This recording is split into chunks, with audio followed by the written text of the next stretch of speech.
Hello everyone, welcome back to my channel. कैसे हैं आप सब? आई होप आप सब बहुत अच्छे होंगे। तो आज व्लॉग तो बहुत दिन के बाद बन रहा है क्योंकि बीच में ब्लॉगिंग एकदम बंद ही हो गई थी। नॉर्मल वीडियोस में डाल रही थी कुछ। तो आज सोचा कि आज व्लॉग करते हैं और आपको मिलवाती हूँ बच्चों से भी, क्योंकि बहुत टाइम हो गया है। बच्चे भी जो है ना आप लोगों से नहीं मिले हैं, तो मैंने सोचा इनका अपडेट भी आपको देना जरूरी है भाई, कि घर में क्या चल रहा है। तो फिलहाल जो है ना 11 बज चुके हैं और नाश्ता तो ऑब्वियसली हो गया है। अजय ऑफिस जा चुके हैं और बच्चा पार्टी दिखाती हूँ आपको, ये देखो। ये सोई हुई है और एज यूजुअल इसको वापस से बांधना शुरू किया है, क्योंकि क्योंकि व्लॉगिंग नहीं हो रही थी बीच में, तो आप लोगों को अभी पता ही नहीं कि क्या हुआ। इनका बीच में थोड़ा सा ना दोस्ती शुरू हुई थी, लेकिन अभी लास्ट संडे को ही इन दोनों में आपस में लड़ाई हो गई और भयंकर लड़ाई हुई। इतनी लड़ाई हुई कि बीच बचाव में ना अजय को भी जुजू ने काट लिया। अब वो मतलब इंटेंशनली नहीं काटा ऑब्वियसली, बट क्योंकि दोनों को छुड़ा रहे थे ये, और जूजू ने ना जिनी को यहाँ से मतलब ऐसा पूरा पकड़ रखा था, तो वो मुंह नहीं खोल रही थी अपना। तो इसका मुंह खुलवाने के चक्कर में उनके हाथ में 3-4 जगह दांत लगे अच्छे खासे, तो अब उनको एंटी रेबीज की डोजेस लग रही हैं। तो ये एक बड़ा वाला अपडेट है फिलहाल के लिए। मतलब उस दिन तो हम घबरा गए थे एकदम, क्योंकि काफी खून निकल रहा था। इतना खून निकल रहा था कि जब तक वॉश बेसिन तक गए ना, तब तक तो पूरे घर में ब्लड ही ब्लड हो गया। ओहो, इतना दिमाग खराब हो गया था एकदम। ऐसा लगा कि हे भगवान, ये क्या हो गया। मतलब मैं ब्रूनो को रोकने के चक्कर में रह गई, क्योंकि ब्रूनो जा रहा था इन दोनों की लड़ाई में। मैंने सोचा अगर बाप रे ब्रूनो चला गया ना, तो फिर तो किसी के बस का नहीं है इनको छुड़वाना। फिर तो ये आपस में जब थकेंगे ना, तभी हम इनको छुड़वा पाएंगे, क्योंकि ब्रूनो बहुत ज्यादा अग्रेसिव है, बहुत ज्यादा। और जिनी को लेके थोड़ा प्रोटेक्टिव भी है वो।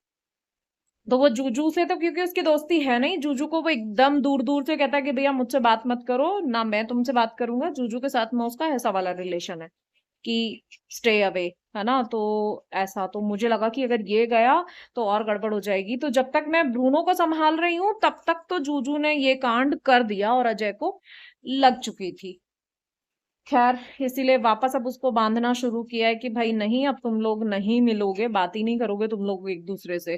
तो ऐसा वाला किया है अभी। और बाकी दोनों को दिखाती हूँ कहाँ है, एक सेकेंड। ये देखो, ये यहाँ पर ये सोई हुई है और यहाँ पर ये सोया हुआ है। दोनों जो है ना यहाँ सोए हुए हैं, और जूजू यहाँ पर सोई हुई है, क्योंकि यहीं सामने हमने कूलर लगा लिया है, तो यहीं पर सब बच्चे सोए रहते। देखो कितनी तेज नींद आ रही है उसको, एकदम बिल्कुल बेहोशों के जैसे सो रही है। देखो कितनी तेज नींद आ रही है, मतलब इनको इतनी नींद आती है यार।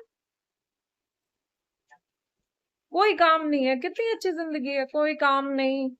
उठो, खाना खाओ, फिर से सो जाओ। दिन भर कूलर चल रहा है, आराम से सो जाओ, कोई प्रॉब्लम नहीं है। तो भाई इनको तो काम नहीं है, लेकिन हमें तो बहुत सारा काम है। तो आज मैंने सोचा नॉर्मल काम निपटाने के बाद थोड़ा सा किचन में एक्स्ट्रा काम करती हूँ, कुछ बनाने का। खाना वाना तो क्योंकि बन गया है, तो लंच भी बन ही गया है, तो कोई और तो किचन में काम है नहीं। बट आज सोच रही हूँ दही बड़े और थोड़े से ना नमक पारे बना लेती हूँ, क्योंकि सब खत्म हो गया है, स्नैक्स वगैरह कुछ भी नहीं है घर में। और गर्मी के तो हाल ही मत पूछिए, बस कितनी गर्मी हो रही है। आप लोग भी बताइएगा मुझे कहाँ से आप वीडियो देख रहे हैं और आपके यहाँ पर मौसम कैसा है। भाई हमारे यहाँ तो एकदम जानलेवा गर्मी हो रही है। मतलब शाम को ना, शाम क्या रात को भी, मतलब अगर 9-9:30 बजे भी हम घर से बाहर निकल रहे हैं ना, तो भी वो एकदम हीट स्ट्रोक जैसा लग रहा है। इतनी गर्म हवा, इतनी गर्म हवा कि मतलब उस दिन हम लोगों को जाना था कहीं, हम बाहर गए, मेरा पूरा चेहरा ऐसा फट गया है ना गर्म हवा की वजह से, कि लिटरली बहुत बुरी हालत है गर्मी की अभी। तो खैर गर्मी तो है ही, लेकिन काम भी करने ही है, तो चलो फटाफट से अब मैं निपटाती हूँ अपना काम। सिर्फ झाड़ू पोछा बचा है, वो करती हूँ, क्योंकि मैं पहले खाना वाना बनाती हूँ ना, तो झाड़ू पोछा मेरे यहाँ पर थोड़ा देर में होता है। तो अब मैं करती हूँ झाड़ू पोछा फटाफट, और उसके बाद आपसे मिलती हूँ किचन में। चलिए। तो दिन के रेगुलर काम निपटाने के बाद लंच भी हो गया था, तो उसके बाद मैंने सोचा कि आज बनाने हैं मुझे दही बड़े, क्योंकि बहुत टाइम हो गया बने हुए। मतलब लास्ट है ना होली पर ही बनाए थे, उसके बाद तो बनाने का मौका ही नहीं लगा। और अब गर्मी भी इतनी तेज़ हो रही है ना कि अब गर्मी में ठंडा ठंडा कुछ भी खाने की बड़ी इच्छा होती रहती है, तो दही बड़े परफेक्ट रहते हैं गर्मियों में खाने के लिए। और हम लोग तो कभी कभी ना डिनर भी मतलब दही बड़ा ही हो जाता है, बहुत ज़्यादा खाने की रात में इच्छा होती नहीं है, तो लगता है कि थोड़ा सा एक प्लेट दही बड़ा बना लो और वही खा लो, या फिर चाट पापड़ी बना लो, तो वो दही और चाट पापड़ी बड़ी अच्छी लगती है खाने में। तो इसीलिए आज जो है ना मैंने सुबह सुबह ही दाल भिगो के रख दी थी। और सोचा कि अब फ्राइंग का काम होगा, तो जब ऑयल एक साथ गर्म होता है तो दो तीन काम एक साथ ही निपट जाते हैं, तो दही बड़े भी बन जाएंगे। साथ में मैं ना आज बना रही हूँ जो उड़द दाल की कचौड़ी होती है ना वो, और साथ में उसी आटे से थोड़ा सा नमक पारे भी बन जाएंगे। क्योंकि नमक पारे चाय के साथ देखिए लगते ही हैं, खाने में भूख लगती है तो थोड़ा बहुत कुछ घर का बना हुआ रहे तो बहुत अच्छा होता है। तो इसीलिए आज ये सारे काम करने लगी। तो अब देखिए उड़द दाल को ना थोड़ा सा हम बॉईल कर लेंगे, क्योंकि थोड़ी मैश करने में इजी रहेगी जब हम इसका मसाला बनाएंगे। तो मैंने ना बॉइलिंग वाटर में डाल दिया है इसको, और 5 से 7 मिनट के लिए हम इसको अच्छे से बॉईल कर लेंगे गरम गरम पानी के साथ में। तो इतना हमें बॉईल करना है कि ये ऑलमोस्ट मतलब 80% तक कुक हो जाए, और नाखून से तोड़ के देखेंगे ना बहुत ही इजीली कट हो जाए, बस उतना हमें कुक करना है। और आटा लगाने के लिए इसमें सिर्फ नमक और अजवाइन डलेगी आटे में। और मोयन जो है ना वो मैं घी का मोयन दे रही हूँ, आप चाहें तो ऑयल भी ले सकते हैं। और इसका एक अच्छा सा डो बनाकर प्रिपेयर कर लेंगे। तो घी के मोयन से क्या रहता है ना, थोड़ी सी खस्ता बनती हैं, अगर कचौड़ी या फिर नमक पारे कुछ भी जो हम बना रहे हैं ना, तो वो खस्ता बनते हैं, तो बहुत अच्छे लगते हैं खाने में। तो अब इसका मसाला, एक जो ड्राई मसाले जितने भी लगेंगे वो सब एक जगह पर रख लेते हैं। दोनों तरीके के नमक ले लिए हैं, काला नमक और सफ़ेद नमक। लाल मिर्च ले ली है, थोड़ा सा तीखा लिया है तो ज़्यादा ली है। हल्दी पाउडर ले लेंगे, और ये क्योंकि कश्मीरी लाल मिर्च है तो मैंने थोड़ी सी ज़्यादा ली है। सौंफ ले लेंगे, खड़ी खड़ी सौंफ बहुत अच्छी लगती है इसमें, चाहें तो थोड़ा सा दरदरा कूट भी सकते हैं सौंफ और धनिए को। उसके बाद अमचूर ले लेंगे क्योंकि खटाई चाहिएगी। उसके बाद इसमें गरम मसाला डालेंगे और डलेगा सूखा धनिया पाउडर। अब धनिया पाउडर इसमें थोड़ा सा ज़्यादा जाता है, तो मैं करीब 5 से 6 छोटी वाली जो चम्मच है वो ले रही हूँ धनिया पाउडर के। और इन सबको जो है ना ऑयल में अच्छे से फ्राई कर लेंगे, मंदी आंच होनी चाहिए एकदम, और उसमें डाल देंगे बेसन। सो ये ना 5 से 6 चम्मच मैंने बेसन लिया है, क्योंकि मैं मसाला थोड़ा सा ज़्यादा प्रिपेयर कर रही हूँ। कचौड़ियाँ कम बनाऊंगी लेकिन मसाला बनाकर रखूँगी, क्योंकि इसके ना पराठे भी बहुत अच्छे बनते हैं। तो स्टफ़ पराठा अगर आपको बनाना हो, क्योंकि ये मसाला ख़राब भी नहीं होता है कई दिन तक, आराम से मतलब महीने भर तो बिल्कुल बढ़िया चलता है फ्रिज में, तो इसीलिए इसको मैं बनाकर रख लूँगी। तो बीच बीच में हम पराठे भी खा सकते हैं। तो देखिए मसाला भुन गया है और साथ में हमारा बेसन भी भुन गया है। अब हम इसमें दाल को भुनेंगे। तो दाल क्योंकि हमने ऑलरेडी काफ़ी हद तक कुक कर ली है, तो ज़्यादा टाइम नहीं लगेगा दाल को भुनने में। बस एक ही पूरा मॉइस्चर दाल का ख़त्म हो जाना चाहिए, क्योंकि हमने इसको बॉईल किया है ना, तो पानी रहेगा। अगर पानी थोड़ा बहुत भी रह गया ना तो फिर मसाले के ख़राब होने के चांसेस हो जाते हैं। तो इसको थोड़ा सा टाइम लगेगा भुनने में, करीब 10 मिनट में रेडी हो जाएगा मसाला। तो देखिए अच्छे से भुन के मैश करते हुए और हम इसको भून कर तैयार कर लेंगे। और अगर आप चाहें इसमें तो हरी मिर्च और अदरक भी डाल सकते हैं, थोड़ा सा हरा धनिया भी डाल सकते हैं अगर आपको इंस्टेंट खानी है तो। क्योंकि अगर ये सब हमने डाला ना तो मुश्किल से 3 से 4 दिन में कचौड़ियाँ फिर ख़राब हो सकती हैं, क्योंकि उनमें मॉइस्चर होता है। तो यहाँ पर मैंने कुछ भी नहीं डाला है, क्योंकि मुझे मसाला बनाकर रखना था लंबे समय के लिए, इसलिए मैंने ऐसा कुछ भी नहीं डाला है। तो अब बना लेंगे कचौड़ियाँ। कचौड़ियाँ बस आटा अगर हमारा बहुत अच्छा बना हो तो कचौड़ी में कोई प्रॉब्लम नहीं आती है, बिल्कुल भी फटने की कोई चांसेस नहीं रहते हैं। आज मेरे आटे में थोड़ी सी गड़बड़ हो गई है, तो लेट्स सी कि शायद कचौड़ी हो सकता है फट जाए, क्योंकि थोड़ा सा टाइट लग गया है आटा। अब टाइट अगर लगेगा ना तो सील होने में प्रॉब्लम हो जाती है उसको, थोड़ा सा मतलब सेमी हार्ड डो लगना चाहिए।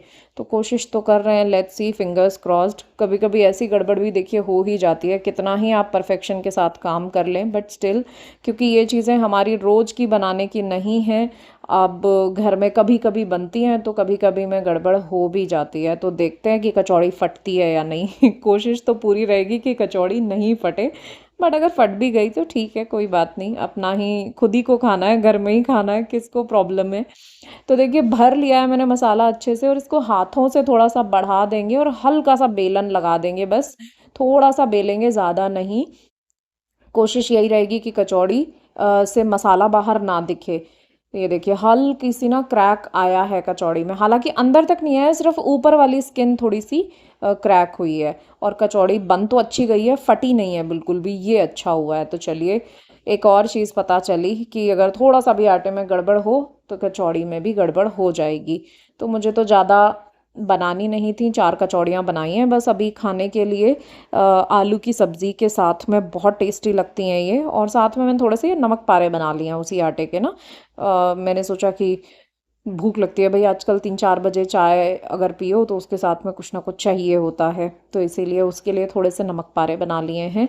तो बढ़िया खस्ता खस्ता नमक पारे चाय के साथ खाए जाएंगे, क्योंकि आजकल हमारा ना लंच स्किप होने लग गया है। मतलब स्किप इन द सेंस कि सुबह अगर अच्छे से खा लिया है ना, 10 बजे जब अजय जाते हैं ऑफिस, तो उस समय पे जो खाना खाया जाता है ना, तो फिर लंच के टाइम पे बिल्कुल भी भूख नहीं लगती है। तो फिर 3-4 बजे 4 बजे जब चाय पीते हैं ना, तब हल्की सी भूख लगती है कि ज़्यादा नहीं, सिर्फ 2 बिस्किट खा लिया जाए। तो बिस्किट की जगह पर मैंने नमक पारे बना लिए हैं कि ये थोड़े से खाए जाएंगे। तो यही है, गर्मियों में क्योंकि भूख काफ़ी कम हो जाती है और सिर्फ लिक्विड कुछ कुछ खाने पीने का मन करता है, बस कि ठंडा ठंडा कुछ भी खाते रहें। इसीलिए दही बड़े उस समय पर काम आते हैं कि थोड़े से दही बड़े खा लिए जाएं, और इसीलिए नमक पारे भी थोड़े से बन गए हैं। तो देखिए मेरे नमक पारे हो गए हैं एकदम रेडी। और ये मसाला जो है ना, इसको एयर टाइट कंटेनर में भर के आराम से हम 1 महीने के लिए बहुत अच्छे से स्टोर कर सकते हैं, कोई प्रॉब्लम नहीं होगी। इसी तरीके से आप पराठे बनाइए, पराठों में भी जो है ना एकदम कचौड़ियों वाला ही टेस्ट आ जाएगा।